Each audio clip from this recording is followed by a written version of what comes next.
हे बघा, हा पण खूप सुंदर आहे. ह्याला खूप डिमांड असते माझ्या ब्राईड्स कडून. हे ऑलरेडी डबल लेअर आहे, एकदम सुंदर पीस आहे. ठुशी आणि त्याला खाली अजून एक हो. लेअरिंग केलेलं आहे. येस, हा आपल्याकडे पुतळी हार पण आहे ट्रेंडिंग मध्ये.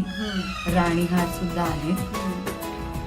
पुतळी हाराचे सुद्धा आपल्याकडे साईजेस अवेलेबल हो. आहेत, म्हणजे हा शॉर्ट, medium आहे. हो. लॉंग बघा इकडे आहे. लॉंग आहे. त्याच्यानंतर आपल्याकडे 3 पदरी हार सुद्धा आहे आणि मोत्यांची चिंच पेटी पण आहे. आणि कानातले हो.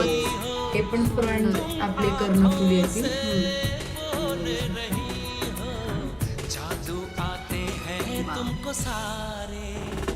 त्याच्यानंतर जर तुम्हाला असे कर्णफूल नको हवे असतील, तुम्हाला मिनिमल लुक हवा असेल, तर तुम्ही असे कानातले घेऊन तुम्ही त्याच्या मागे असे इयर चेन सुद्धा ऍड करू शकता. आपल्याकडे इयर चेन मध्ये पण खूप ऑप्शन